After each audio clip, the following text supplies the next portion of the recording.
welcome back to class with Mrs. Timmy. I hope you're excited as I am.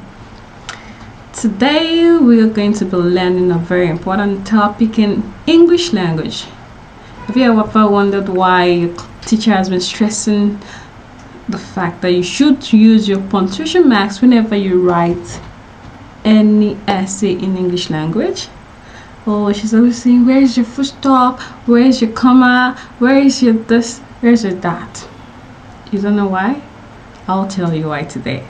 So we're going to learn about punctuation marks, and we're going to see the different punctuation marks that we have, and then we'll pick 3 of them and learn how to use them in sentences. All right, let's get started.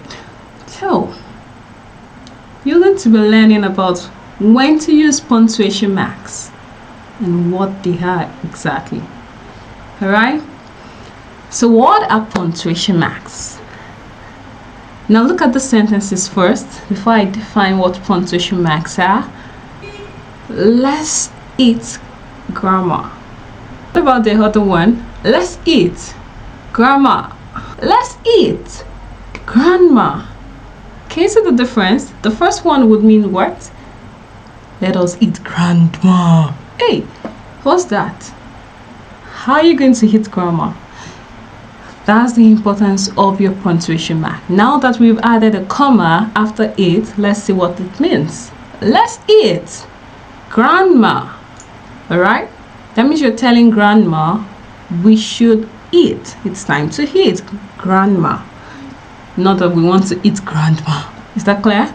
So as you have seen, expression change according to the punctuation marks we use. But what are punctuation marks?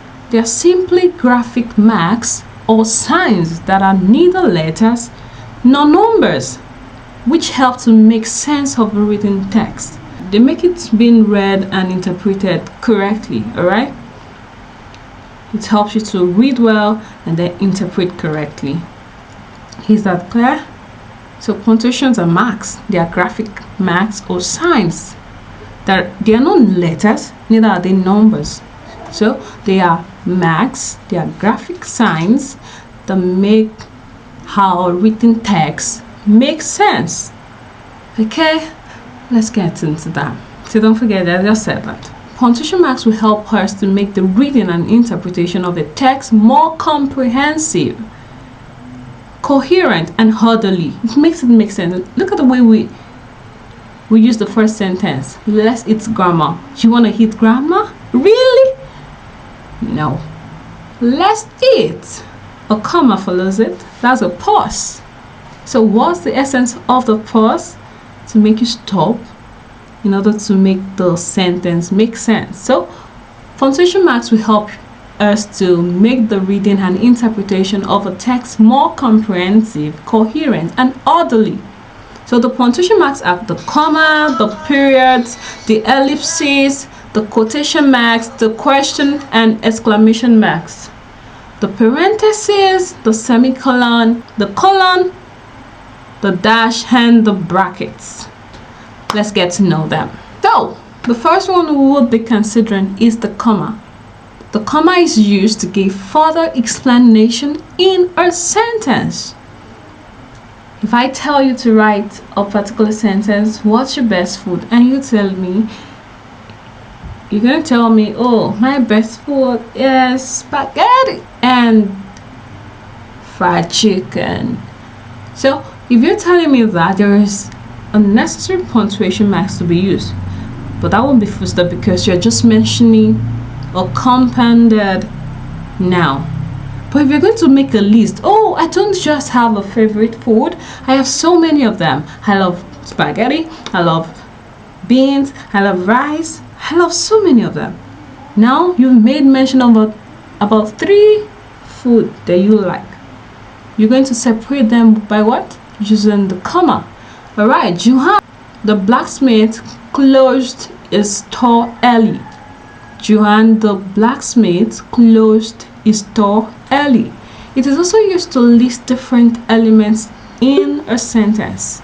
Matthias' mom bought apple juice, soda, and napkins for the school picnic. There should be a full stop at the end of that sentence. Alright? So your comma is used for what again? Do not forget, to give further information or explanation in a sentence. It is also used to maintain pauses while reading or making a list. Is that clear? Alright.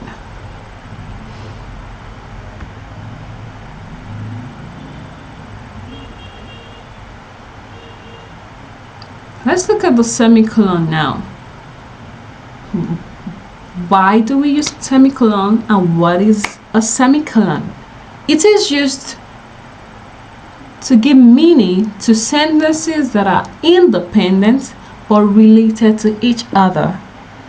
The sentences that are independent, they are separate but yet related to each other. Let's look at the example. We traveled by boat. That's a sentence on its own. It's independent. On an amazing evening. We traveled on a boat. You want to connect it with the other sentence. And then we use an semicolon. We traveled by a boat on an amazing evening. It is used to enumerate, but only in sentences that are more complex and already involve commas. My whole dog with big airy pawns is eyes with poor vision. My whole dog with big hairy paws is eyes with poor vision. So you can see that we are making use of commas and then the semicolon to enumerate. You're going to do something for me right now.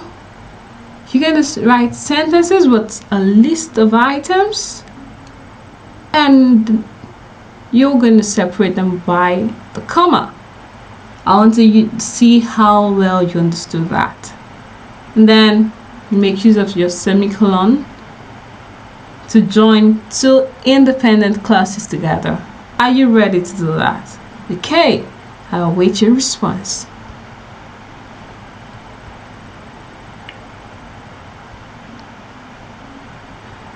Now the last but not the least punctuation marks we're going to consider for today's class are the interrogation marks and the exclamation mark. The interrogation mark is also known as question marks, and they are used at the end of a question. For instance, how are you today?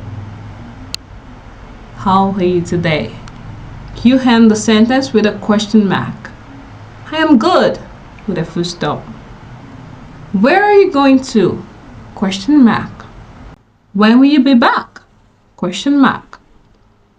And then the exclamation mark is used to express an emotion or an expression. Wow, how beautiful! Oh, how sad. Case of that, you use your exclamation marks to express an emotion and expression. Why you use the question marks at the end of a question. Whenever you ask a question, do not forget to use your question mark. Alright, today's class we've learned about the comma, the semicolon, the question mark, and the exclamation mark. I'd like you to make a sentences telling me about how your day went, putting in place all of this punctuation marks. Alright? I'm sure you can do that. Thank you for coming to today's class. Have a good day.